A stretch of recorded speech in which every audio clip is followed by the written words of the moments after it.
Subscribe button दबाकर मेरे channel को सब्सक्राइब कीजिए, साथ ही साथ मेरे नए वीडियोस देखने के लिए बेल आइकन को ज़रूर प्रेस कीजिए। Thank you. हेलो बच्चों, कैसे हैं आप सभी। मैं हूं पूजा मेहता और मेरे यूट्यूब चैनल स्टडी नेटिक पर आप सभी बच्चों का वेलकम है। बच्चों, यहाँ पर हम बिल ऑफ एक्सचेंज चैप्टर पढ़ रहे हैं।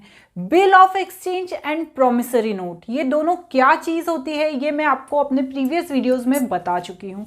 आज जो ये बताने वाली हूँ मैं, वो है इन दोनों का डिफरेंस। बहुत से बच्चे या बहुत सारे लोग कंफ्यूज हो जाते हैं कि जब बिल ऑफ एक्सचेंज प्रिपेयर हो रहा है तो प्रोमिसरी नोट क्या होता है। तो आज हम यहाँ पर ये समझेंगे कि बिल ऑफ एक्सचेंज और प्रोमिसरी नोट में इंपॉर्टेंट डिफरेंस क्या होते हैं। वैसे तो देखो बच्चों, इसके बहुत सारे पॉइंट्स हैं जो आपको यूट्यूब पे, गूगल पे अवेलेबल हो जाएंगे, लेकिन जो मेन डिफरेंस है दोनों चीज़ों का आज मैं आपको मेरे इस वीडियो में बताने वाली हूँ। तो हम जल्दी से स्टार्ट करते हैं difference between promissory note and bill of exchange. लेकिन उससे पहले मेरे चैनल को ज़रूर सब्सक्राइब कीजिए, लाइक कीजिए, कमेंट कीजिए, मुझे मोटिवेट कीजिए कि इसी तरह से और मैं अच्छे अच्छे वीडियोस आपके लिए बनाकर ला सकूं। चलिए बच्चों, स्टार्ट करते हैं हमारे डिफरेंसेस को समझना। यहाँ पर बेसिस, मतलब हमने इन बेसिस पर bill of exchange and promissory note में डिफरेंस किया है। सबसे पहले तो मीनिंग तो हमने समझ ही लिया है, क्योंकि हमने बिल ऑफ एक्सचेंज भी समझा है और हमने प्रोमिसरी नोट भी समझा है। लेकिन फिर भी a bill of exchange contain an order from the creditors to the debtors to pay specified amount to certain date. मतलब क्रेडिटर कौन? लेनदार, जिसको पैसा लेना है, और डेटर्स कौन? जिसको पैसा देना है। तो ये प्रिपेयर किसके द्वारा किया जाता है? क्रेडिटर्स द्वारा डेटर्स के लिए, कि आपने हमसे जो अमाउंट का सामान खरीदा था, आपको इस सर्टेन डेट पर उसका पेमेंट हमको करना है। इसलिए बिल ऑफ एक्सचेंज सेलर के द्वारा तैयार किया जाता है। सेलर कौन होता है? क्रेडिटर होता है, और बायर डेटर होता है। इसी तरह प्रोमिसरी नोट का मीनिंग है, promissory note is an instrument is writing containing at unconditional undertaking signed by the maker to pay certain date। जो promissory note है वो किसके द्वारा तैयार किया जाता है? बायर के द्वारा।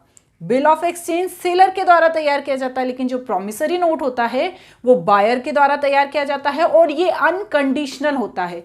किसी भी तरह की कोई कंडीशन इस प्रोमिसरी नोट में नहीं दी होती है। डेट लिखी होती है, प्लेस लिखा होता है, सब फिक्स दिया होता है। नेक्स्ट क्या है? Section mention in section 5 of the negotiable instrument act 1881।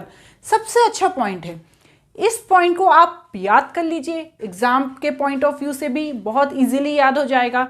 Section 5 में नेगोशिएबल इंस्ट्रूमेंट 8081 में इसकी पूरी डिटेल दी हुई है। इसी तरह जो प्रोमिसरी नोट है उसका मेंशन कहाँ हुआ है? सेक्शन 4 में हुआ है, नेगोशिएबल इंस्ट्रूमेंट एक्ट 1881 में। ठीक है। नेक्स्ट है parties. It has 3 parties, drawer, ड्रॉई and पेई। जो बिल ऑफ एक्सचेंज होता है उसमें 3 पार्टी इन्वॉल्व होती हैं, जैसा कि हमने पढ़ा है। ड्रॉअर कौन? जो बिल ऑफ एक्सचेंज बनाता है, मतलब सेलर। ड्रॉई कौन? जो सामान खरीद रहा है, जिसको पेमेंट करना है क्योंकि उसने उधार सामान खरीदा है, उसको। और पेई कौन? थर्ड पार्टी, जिसका हम पूरा डिटेल हमारे इंट्रोडक्शन पार्ट में समझ चुके हैं। नेक्स्ट है it has 2 parties, maker and पेई। इसमें सिर्फ 2 पार्टीज इन्वॉल्व होती हैं। एक कौन? मेकर। मेकर कौन? बायर। यहां पर बायर बना रहा है ना प्रोमिसरी नोट, तो वो मेकर। और पेई कौन? जिसके लिए बन रहा है, जो सेलर है, उसे हम क्या कहते हैं? पेई कहते हैं। Liability of drawer is secondary and conditional. यहां पर वो बिल ऑफ एक्सचेंज बना रहा है तो उसकी ज्यादा लाइबिलिटी नहीं है, बना जरूर वही रहा है, लेकिन उसको ज्यादा हेडेक नहीं है कि यार मैं बिल ऑफ एक्सचेंज बना रहा हूं और मुझे इस बिल ऑफ एक्सचेंज का बड़ा टेंशन है, पैसा मिलेगा कि नहीं मिलेगा। चूंकि ये एक वैलिड डॉक्यूमेंट होता है, इसमें स्टाम्प लगा होता है, तो जो लाइबिलिटी होती है ड्रॉअर की वो सेकेंडरी होती है और कंडीशनल होती है। ठीक है ना। नेक्स्ट है liability of drawer is primary and absolute. ये बना कौन रहा है? बायर बना रहा है, उसके द्वारा ही साइन हो रहा है, क्योंकि वो जो सेलर है वो तो साइन भी नहीं कर रहा है, तो उसकी जो जिम्मेदारी है वो ज्यादा है। तो उसकी प्राइमरी एंड एब्सोल्यूट जिम्मेदारी होती है कि भैया आप प्राइमरी नोट बना रहे हो तो आपको किसी भी हालत में उसे पे करना ही है। नेक्स्ट है copies. A single copy is prepared except the case of foreign bills. देखो, यदि हमारे इंडिया में ही कोई बिल ऑफ एक्सचेंज बन रहा है तो उसकी एक सिंगल कॉपी भी बनेगी तो चलेगा, लेकिन यदि कोई फॉरेन से हम कोई खरीदारी कर रहे हैं तो वहां से खरीदारी करने पर तो कितनी कॉपीज बनती है? 3 कॉपीज बनती है, ठीक है ना। Only 1 copy prepare in all cases. इसमें क्या होता है, बायर बनाता है तो वो फॉरेन से खरीदे या इंडिया में खरीदे, सिर्फ एक कॉपी ही प्रिपेयर होती है। नेक्स्ट दिया है stamp. Stamp is necessary for a bill of exchange except bill payable on demand.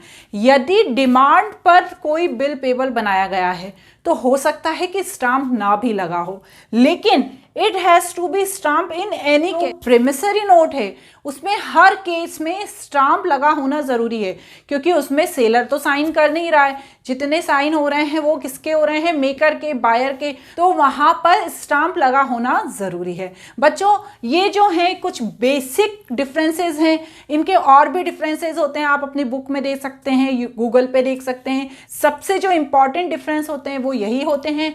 आप चाहें तो इनका स्क्रीनशॉट ले लीजिए, इन्हें नोट कर लीजिए, इन्हें अच्छे से समझ लीजिए, किसी तरह का कोई डाउट नहीं होना चाहिए। तो फिर आप मेरे अगले वीडियो के लिए तैयार रहिए। आपको मेरा वीडियो कैसा लगा मुझे ज़रूर बताइएगा। Thank you.